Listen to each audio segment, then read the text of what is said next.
Hebrews chapter 5, verse 1.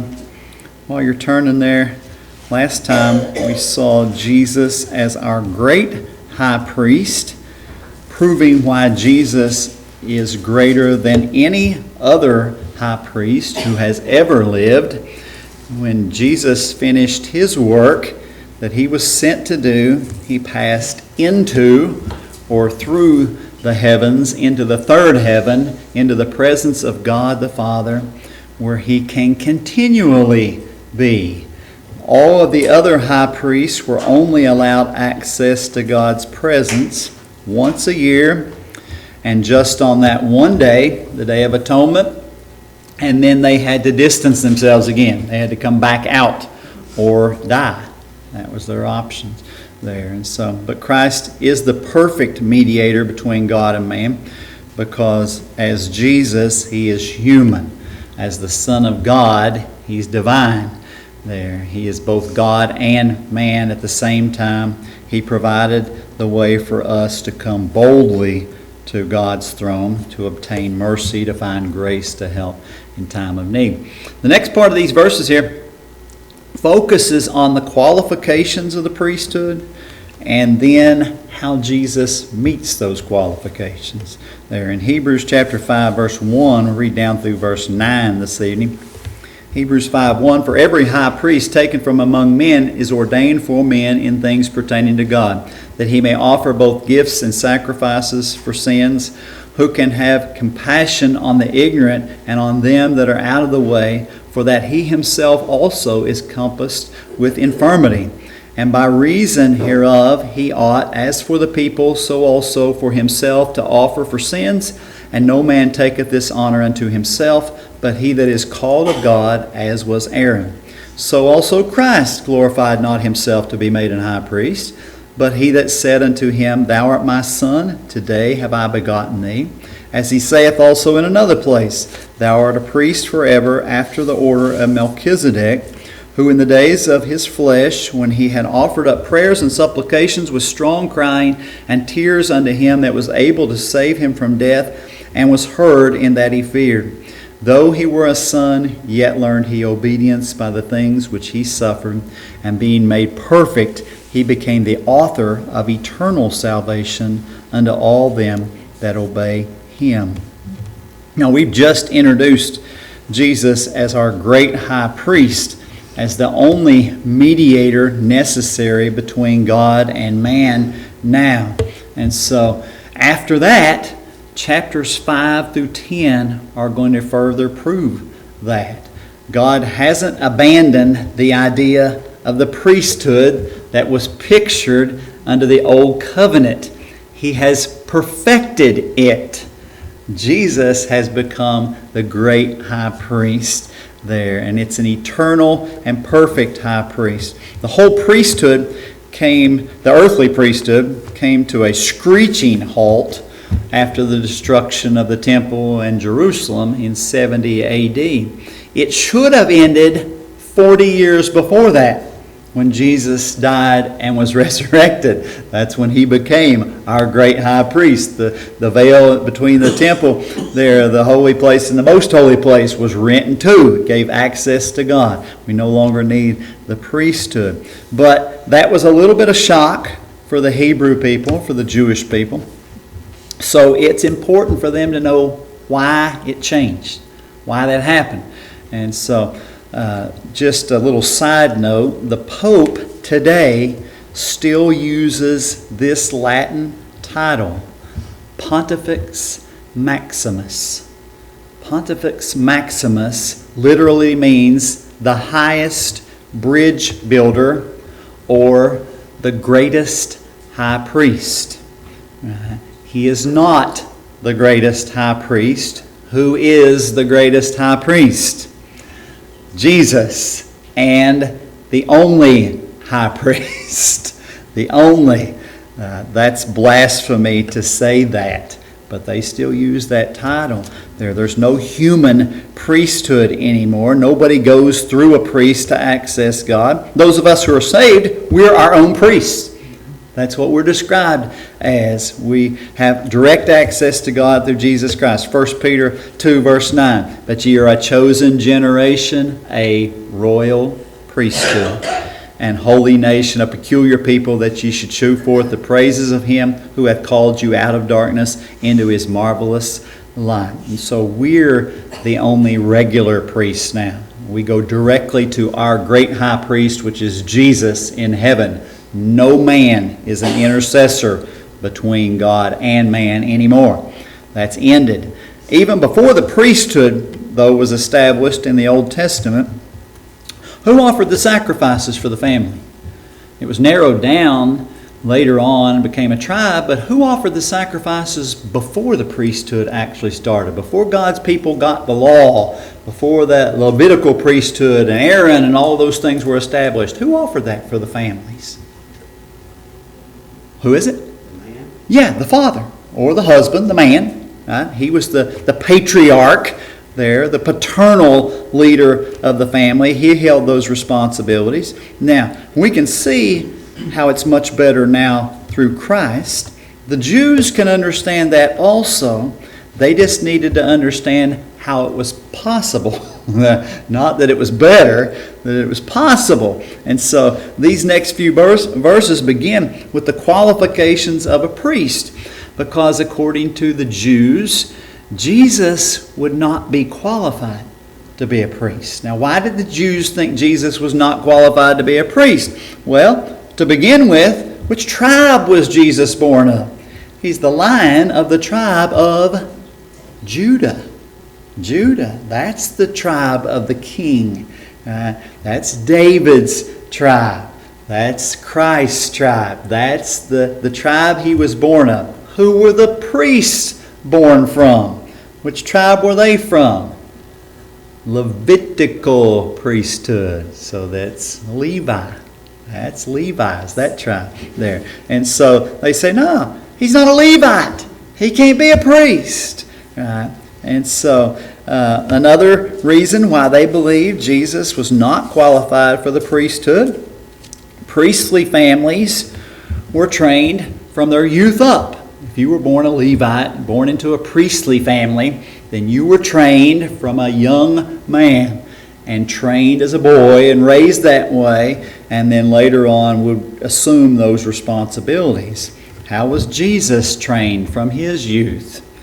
Was he trained in the priesthood? Carpenter shop.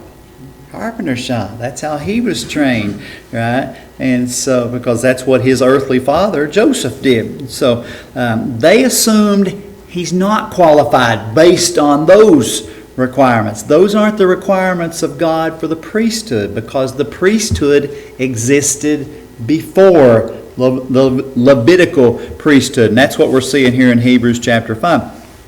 There in verse 1 again, the first part, he says, for every high priest taken from among men. Now skip down to verse 4. We're going to come back to the rest of that here in a minute. Hebrews 5:4. And no man taketh this honor unto himself, but he that is called of God, as was Aaron. So the first qualification we see here is the priest had to be selected from among men, and it had to be by God.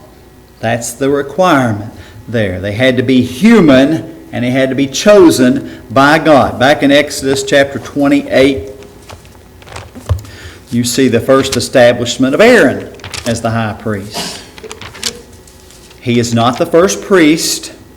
He's the first priest under the Levitical system, where the tribe of Levi becomes the family or the tribal assignment there, and then you have the family assignment also under Aaron that became priest. But in Exodus 28:1, he says, this is God talking here, and take thou unto thee Aaron thy brother and his sons with him from among the children of Israel, that he may minister unto me in the priest's office, even Aaron, Nadab and Abihu, Eleazar and Ithamar, Aaron's sons. So God is there describing who would be chosen from among them to serve in the priest's office. And that at first under the Levitical system is Aaron and his sons. Now, anyone who went against God's selection process put themselves in grave danger, didn't they? That's what Korah and Dathan and Abiram, you remember, they questioned Moses' authority, questioned Aaron's authority. Oh, we're all holy. We're capable of filling those positions. Right? But that's not who God had chosen. They were the wrong family. Still Levites, but not from the priestly family. You remember what happened to them? The earth opened up and swallowed them alive into the pit there. And so God didn't choose them, and it was dangerous to go against that. God also didn't choose angels to mediate for us in the priesthood. Why not? Not like us. Not like us. Same reason He didn't let the animals do that. Animals aren't like us either. They may seem to have a personality and emotions and things like that. They're still not like us. Still not like us there. And so it had to be a man, someone who could fully understand us. Now the Jews had a real problem with God becoming a man and then dying. That was the part that really was a stumbling block to them. Right? But this is another proof of why that had to happen. That Jesus couldn't be our great high priest if He wasn't a man, if He didn't feel like we do, if He didn't live like we do. And which brings us to the next qualification back in Hebrews 5:2. He says, who can have compassion on the ignorant and on them that are out of the way, for that He Himself also is compassed with infirmity. The priests had to feel like we do. Now God is omniscient. What's omniscient mean? Knows everything. Knows everything. That's what omniscient is. He knows everything. Sympathy is different from omniscience. What is sympathy?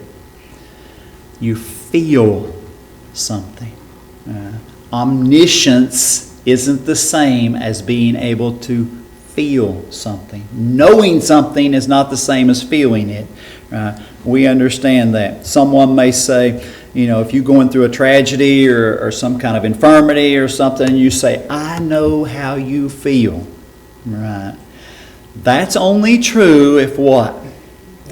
If they've been through that situation or something very similar to that.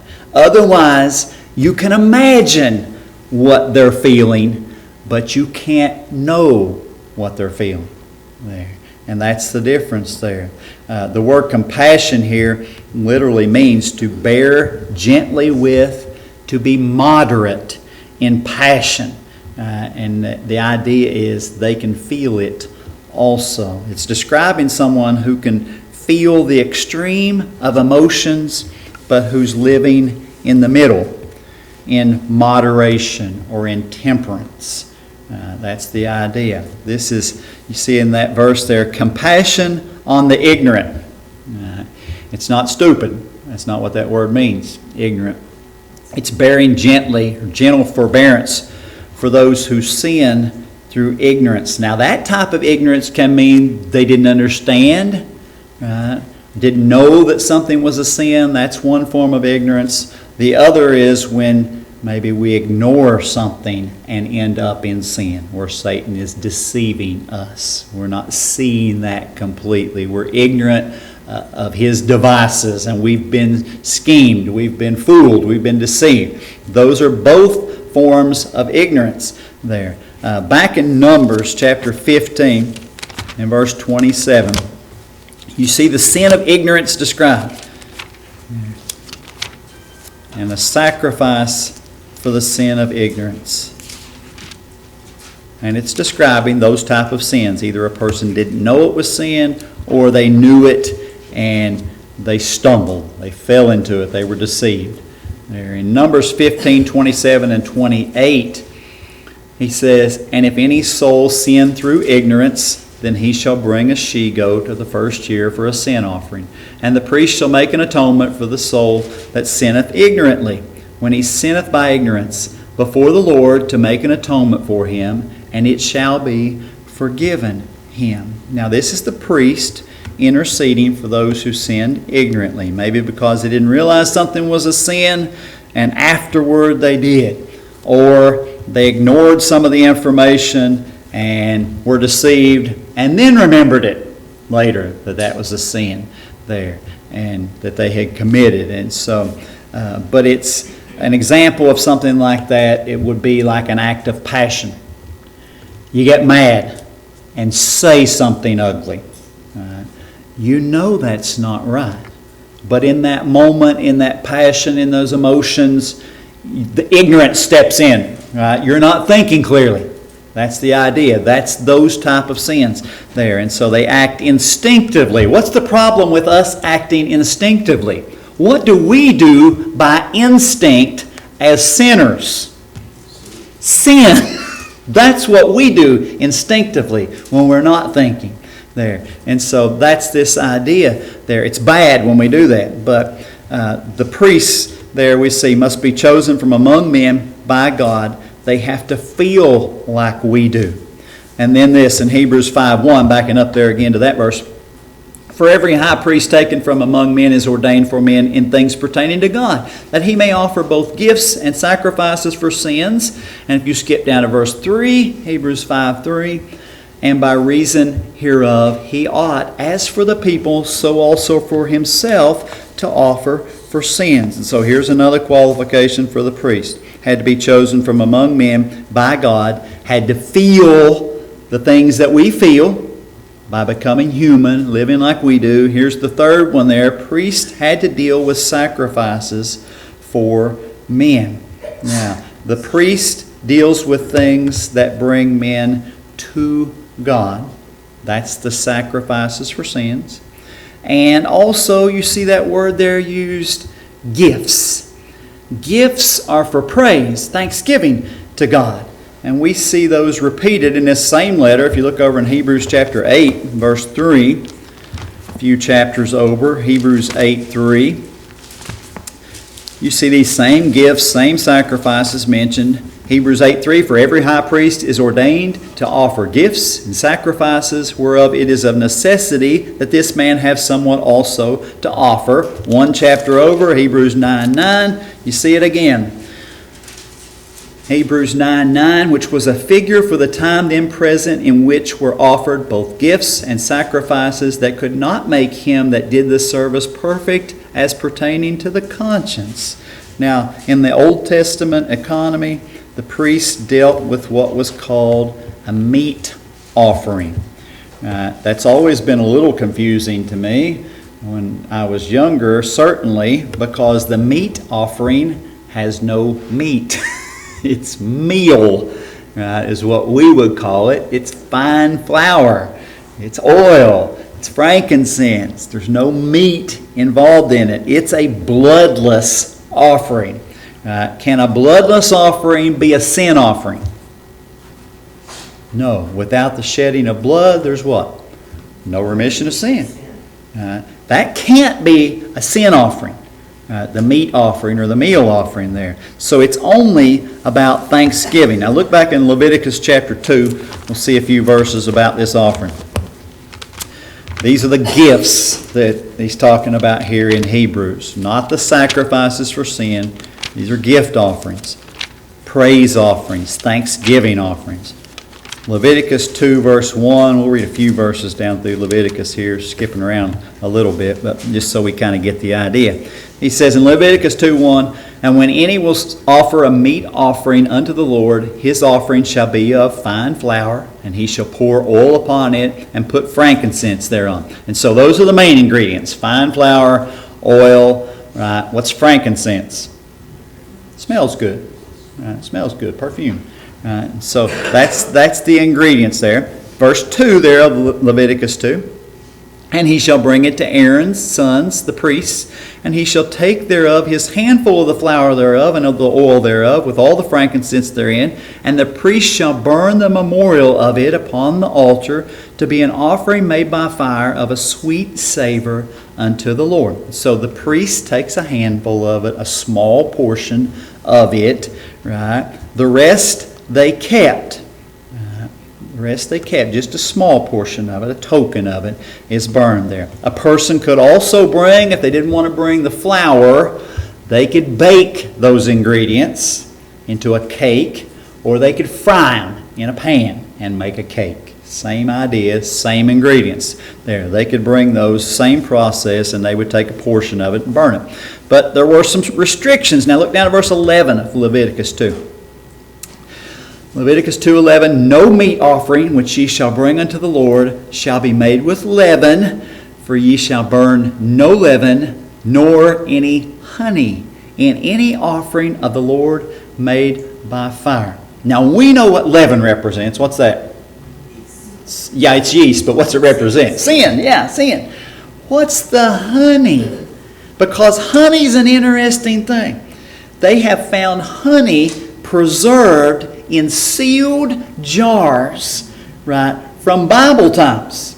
Right? When you open it up, guess what it's like? Honey. It's honey.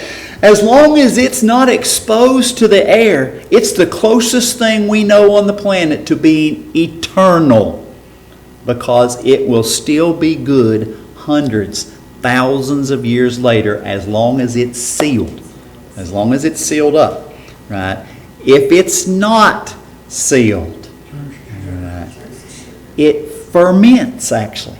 Yeah, it'll turn back to sugar, but it's going through a fermenting process, which is exactly what leaven causes. Fermentation.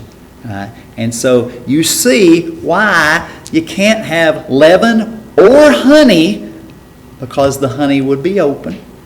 You can't have either of those things included in this offering, because they represent corruption. They represent sin. They're forbidden. Right? And then down in verse 13, you see one other ingredient that had to be added when those things were offered. So you've got the fine flour, you've got the oil, you've got the frankincense. Right? You can't have any leaven. You can't have any honey. Right? But then you have to have this too in verse 13. And every oblation of thy meat offering shalt thou season with salt.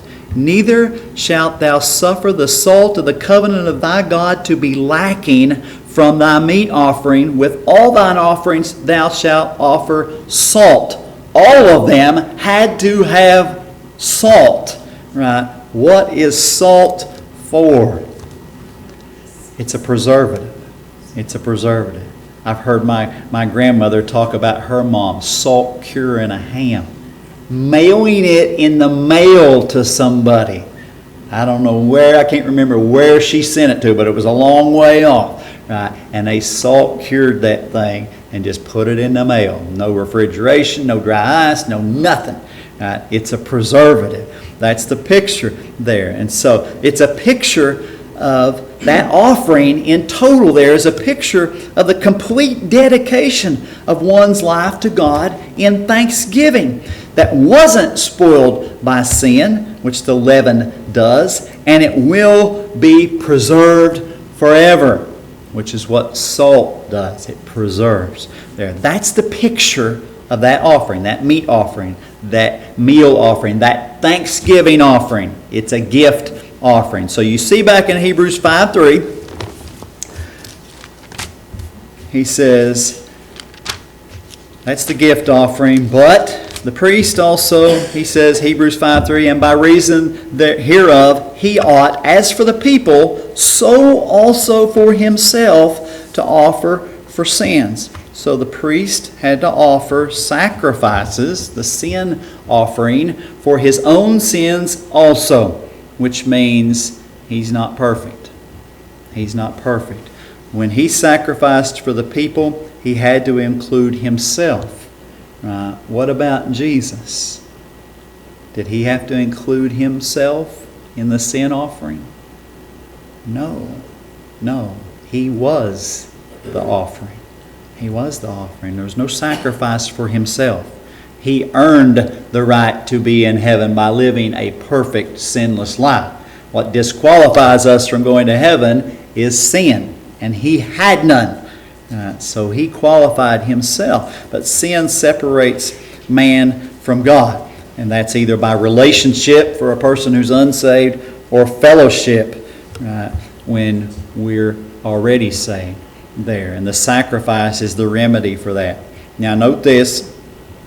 There is no sacrifice for a willing defiance of God through sin? There is none. There is none. An unsaved person can't say that they believe in Jesus, want to be saved, but then they say, but I want to live the way I want to live. And there's no sacrifice for that. If there's no repentance, if there's no turning from sin, there's no sacrifice for sin. That's a willing defiance of God. There. And so they can't be saved like that. A person can't say that they want God to make them a totally new creature, which is what happens when we get saved. We become totally new. You can't say, well, I want God to make me completely new, and then say, but don't change me. I want to keep living the way I want to live. That's not salvation. A person that lives like that. Christians, here's another one. Christians who have willing defiance of sin, there's no sacrifice for that either. Now here's the picture. Christians who claim to want to restore fellowship. That's what happens when we sin. We're not being excluded from heaven. We're losing fellowship between us and God. The reason we confess sin is so we can talk to God again. And He'll hear our prayers and answer them. And we can have that fellowship restored. That's why we want to have forgiveness of sins and confess those things. But a person who says they want to restore fellowship with God and they know they're going to continue in sin again, there's no sacrifice. The fellowship hasn't been restored. We're still separated even though we're still saved. That fellowship is gone. It's not been restored because it's a willing defiance against God. We see that example of the unsaved from Eli's sons. You remember Eli's sons were wicked sons, Hophni and Phinehas. Right? They were offering the sacrifices even for themselves and for the people. They were offering those things. Right? But there was no sacrifice for their sin. In 1 Samuel 2:12, we see this. We've read this several times. You'll recognize it. Now the sons of Eli were sons of Belial. What's Belial mean? Worthlessness, uselessness, wickedness. That's what their most son of in Hebrew is the most dominant characteristic. Right? Barnabas was the son of consolation. Oh, what an encourager. That was his dominant character in the New Testament there. Their dominant character here is uselessness, worthlessness, wickedness. The end of that verse there, 1 Samuel 2:12, now the sons of Eli were sons of Belial. They knew not the Lord. Which means what? Not saved. Same thing as sons of Belial means. Not saved there. Right? They didn't have any desire to turn from sin. They had no desire to follow God's law. You remember that when they brought the offerings there, some of those were boiled. They boiled the meat. And the priest took a portion of it. They took that fork and dug it into the pot after it was boiled. Whatever portion the fork brought up, the claw, right, that was the priest's portion. Right? You remember what Hophni and Phinehas said? We don't want that old boiled meat. We want ours roasted. We'll take our part first. And they try to get the people to give them their part first. They wanted steaks on the grill. They didn't want boiled meat. And the people resented that. But that's what they didn't care about God's laws. They wanted it their own way. And they said, if you don't give it to us that way, we'll take it by force. They didn't care about God's laws. And then again in 1 Samuel 2:22, they didn't have a desire for moral purity either. They were about satisfying their lusts. In 1 Samuel 2:22, now Eli was very old and heard all that his sons did unto all Israel and how they lay with the women that assembled at the door of the tabernacle of the congregation. Having a physical intimacy outside of marriage with people who were coming to the place of worship. And they didn't care about God's laws there. Willing defiance against God, that's why they're not saved. Even though they may have been offering the right sacrifices for themselves and for the people. Still not saved. Hebrews 10:26. Hebrews 10:26. Same idea here later in this same book. Hebrews 10:26. For if we sin willingly, after that we have received the knowledge of the truth, there remaineth no more sacrifice for sins. Same idea. Can't restore fellowship if you're already saved. Can't be saved if you're an unsaved person, if you want to willingly sin. Numbers 15, 22 through 26, you see the sacrifice for those sinning through ignorance that we talked about earlier. And then in verse 30, just a few verses later, you see the other type of sin.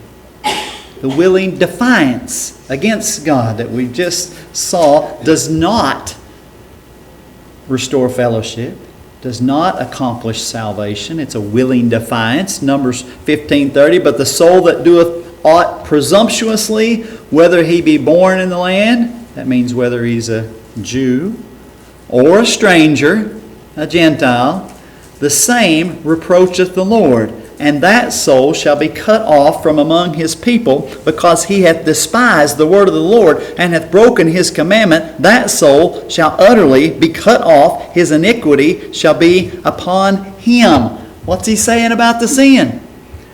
It's not gone. It's not removed there. It's still there.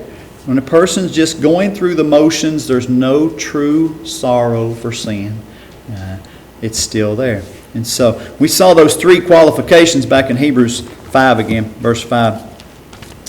See those three qualifications for the priesthood. And now we see how Jesus meets those qualifications, how he is qualified. In Hebrews 5:5, so also Christ glorified not himself to be made a high priest, but he that said unto him, Thou art my son, today have I begotten thee. There you see, Jesus is selected from among men by God to be the great high priest. Jesus didn't glorify himself to be the high priest. He didn't try to elevate himself. God the Father is the one who selected him for that. But he had to be, see in that verse there, begotten. He had to be born into humanity as a man to qualify for the priesthood. He's actually quoting there in Hebrews 5:5. He's quoting from Psalm 2:7, which says, I will declare the decree, the Lord has said unto me, Thou art my son, this day have I begotten thee. Right? And so we see again, they're using the Old Testament to prove these things to the Hebrews or Jews because they don't recognize the New Testament yet. John 5:54 says the same thing. Jesus answered, If I honor myself, my honor is nothing. It is my Father that honoreth me, of whom ye say that he is your God. Jesus didn't seek his own honor. He didn't seek his own glory. He didn't try to make a reputation for himself. If Jesus had done those things, who would he be like? He wouldn't be the perfect man. He'd be like us. Because we're tempted to do that. Seek our own glory. Seek our own fame. Seek our own reputation. Right? Elevate ourselves. Get lifted up by pride. That's how we are. If Jesus had done that, he'd be like sinful man instead of the perfect man. That's the idea there. God is the one who glorifies Jesus, exalts him, set him on his own right hand. He did not need man to do that. And neither do we. Neither do we. There. Hebrews 5:6, there he says, And he saith also in another place, Thou art a priest forever after the order of Melchizedek. Now, he's quoting from Psalm 110:4, where God said that the Messiah would be a priest, but not from the Levitical priesthood, not from Aaron, his sons, the tribe of Levi, not from those descendants. That priesthood dominated, though, from Moses until when?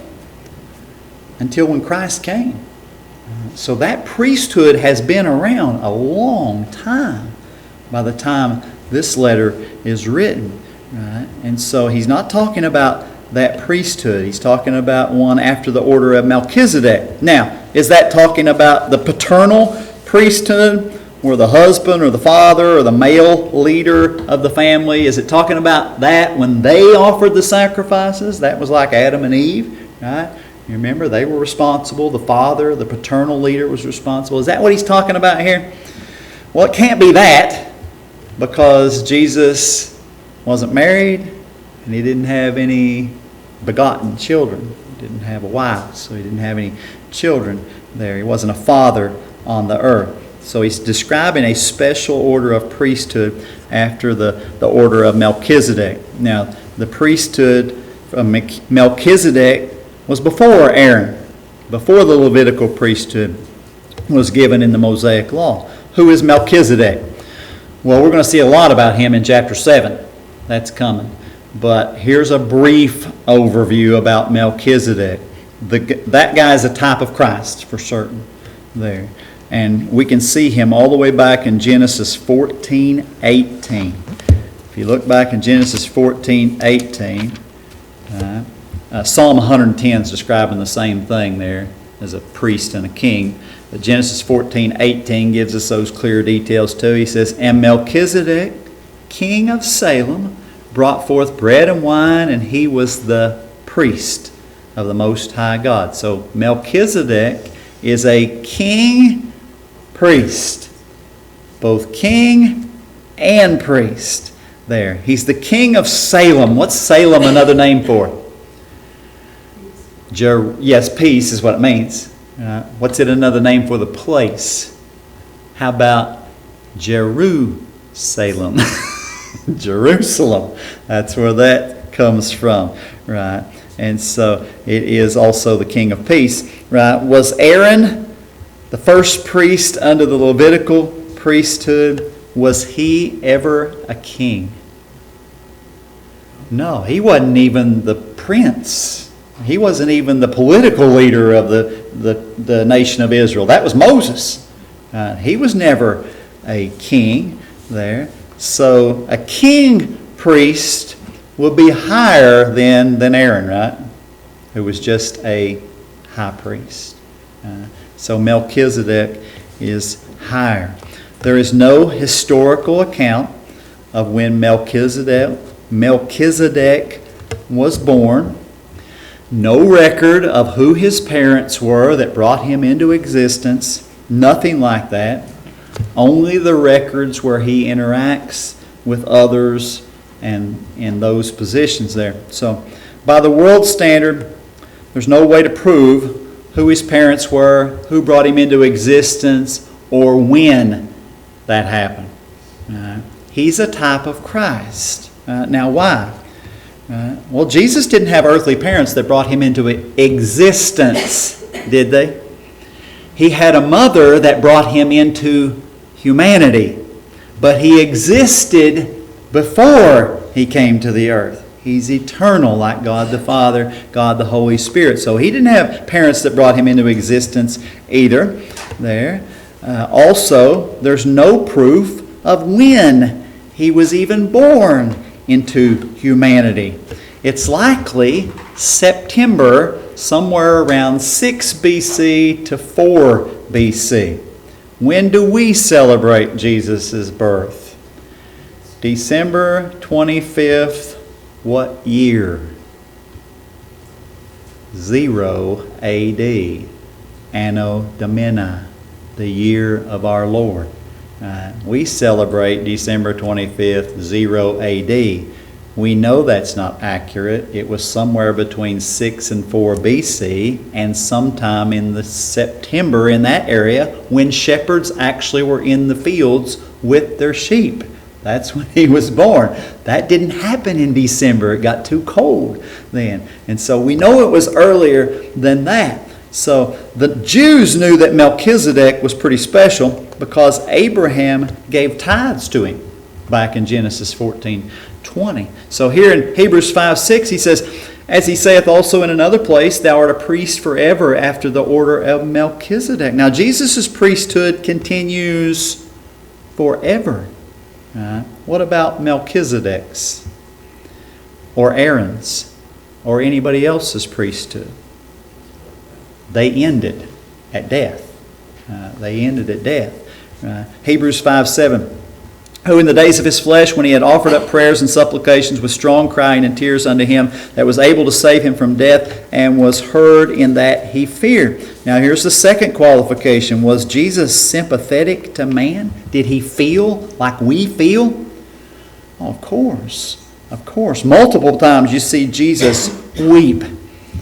He's grieved. Right? He's broken for the people, for the cities. The greatest of those probably is when he's in the Garden of Gethsemane, right before he's arrested and crucified. Luke 22:44, he says, and being in an agony, he prayed more earnestly, and his sweat was as it were great drops of blood falling down to the ground.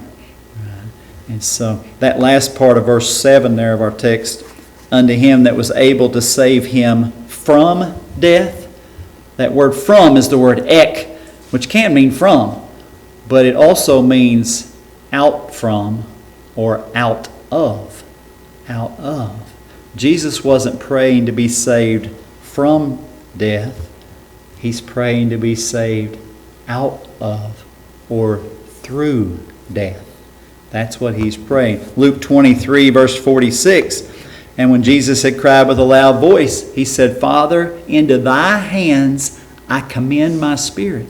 And having said thus, he gave up the ghost. That's the complete trust of Jesus. I'm going to die. I'm trusting that you take my spirit and I pass through death. If he takes on the sin of the world and God the Father doesn't pass him through death, what happens? Just like any other sinner that has sin on their life, he'll be trapped in hell. He'll be trapped in hell. And he says, when he says, I commend my spirit, he says, I'm completely trusting the Father. That the plan for me to take on the sin of the world and to go through death and come out the other side victorious, he's completely trusting him that that's exactly what is going to happen. And that's when he gives up his life there. And so Hebrews 5:7, he says, who in the days of his flesh, when he had offered up prayers and supplications with strong crying and tears unto him that was able to save him from death, and was heard in that he feared. Now that feared there is not phobia. Phobia in Greek is an irrational fear. That's the kind of fear that cripples people. Have you ever know anybody that's had a crippling fear of something? Got a guy one time up on a roof one time. I didn't know he was afraid of heights until he got up there. You ever try to get somebody down when they're in that state? That's a fun game. Dwayne, you ever done that game? Not exactly, but I can understand. Okay. Well, they get up there, right? When they're going up, they're just looking at the roof. When they're coming down, all they can see is the ground. And to get them on the ladder, it's crippling. I mean, it's a hard process. I mean, you just want to choke them out and then drag them down the ladder. No, I'm teasing. Teasing, but it's hard. Somebody has that kind of crippling fear. That's not this word. That's not a phobia here. It's not this irrational behavior. This word is eulabia. Eulabia is a dread with reverence. Dread with reverence. It's just the reasonable shunning of death. It's natural for humans to not want to experience death. Even us as Christians, we know what's waiting on the other side of death. We know that it's much better than what we have now. I was talking to a guy the other day, and he starts telling me about his health problems, and his back problems, and his hand problems, and his feet problems, and all those problems, right? And I know he's looking forward to a new body. A new body. But in the same thing, he has this shunning of death, where you don't really want to die. You hope you hold out long enough and the rapture comes and you don't have to go through it. It's just a natural response there, what's coming. Right? And so Jesus experienced that same feeling. That same feeling, just like we do, so he can be sympathetic to us. Look at Hebrews 5:8. Though he were a son, yet learned he obedience by the things which he suffered. Now, we try to teach our children so they can avoid suffering, so they can avoid pain. If my youngest one don't keep picking at me, I'm going to teach him through pain and suffering. I'm going to have to. He's tormenting the life out of me sometimes. But you understand that. We don't want our kids to suffer. We don't want them to have pain. We don't want them to have sickness. We don't want to have relationship problems. But can they really feel that? Can they really understand it? Even though you give them all that head knowledge about it, can they really understand it until they feel it, at least to a small degree? I remember trying to teach Dylan to stay away from that stove that we had at Bud's house. It sat right there in the living room. Everything was exposed to it, and that thing got hot. And it's all steel. It's sitting right in the middle of the floor, and we kept telling him, don't touch the stove. Burn the baby. And kept trying. He'd still get over close. And we knew what was going to happen. Eventually, he's going to get too close to it, wasn't going to pay no attention. He's going to stumble into it and fall and burn himself. And it was going to be ugly then. And so I remember we'd let the fire, it had gone almost completely out. Sheila remembers that. And it was still uncomfortably warm, but not melt your skin off warm. And I took him over there, maybe Sheila did, but we touched his hand to it. We said, burn the baby. And we just barely touched his hand. Oh, it was like the light came on. I know what that means now. I know what burn the baby means. And then he stayed away from that. Every time he'd get close, we burned the baby. Then, it was like the light came on again. Oh, I remember that.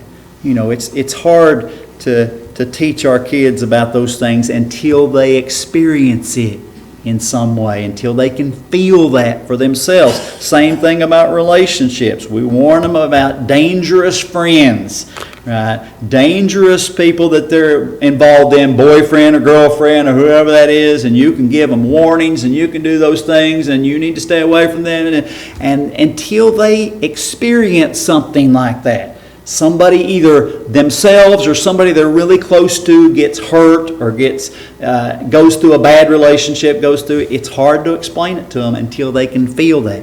That's the same idea there. Even though Jesus is God, he still had to learn to feel like we do through suffering. That's what he's talking about in these verses. There, verse 9 again, he says, and being made perfect, he became the author of eternal salvation unto all them that obey him. The word perfect there is teleoo. It isn't sinless. That's not what that word means. It means complete. Jesus was already sinless, but he became complete when he could feel those things like we feel and qualified to be our great high priest. That last qualification, very quickly there, he dealt with sacrifices for the sin of man. And you see in that verse 9, he's the author of eternal salvation. Jesus is the first, the only priest to offer an eternal sacrifice for sin, which was himself. All the rest of them had to repeat him. Had to be repeated. He's the only one that offered an eternal sacrifice. Who gets the benefits from this perfect high priest? Who gets the eternal salvation? You see at the end of that verse, unto all them that obey him. All that obey him. You can't defy God and try to do it on our own, live how you want to, and say, well, I believe in God, I'm going to heaven. Probably not. Not like that. Not like that. Romans 10:16, one last verse. He says, but they have not all obeyed the gospel. For Isaiah saith, Lord, who hath believed our report. You talk to people all the time. I do anyway. You can tell. They think everybody goes to heaven. Somebody died in their family. I mean, they was a drunk. They cussed. They carried on. Well, they're not suffering anymore. They think they're in heaven. They think they're in heaven. You see that. He says, oh, no, that's not true. They have not all obeyed the gospel. The majority of people not going to heaven. Why do they think they are? Somebody hasn't warned them. Somebody hadn't told them the truth. Okay. We'll see more of this next time, Lord willing. A little bit more about Melchizedek. It's interesting how the writer of Hebrews deals with Melchizedek, because you get a touch of him right here in chapter 5, but you don't actually get the explanation until chapter 7, because he comes at it backward. It's really interesting how he does that. So we'll see more of that coming up. Any questions or comments though?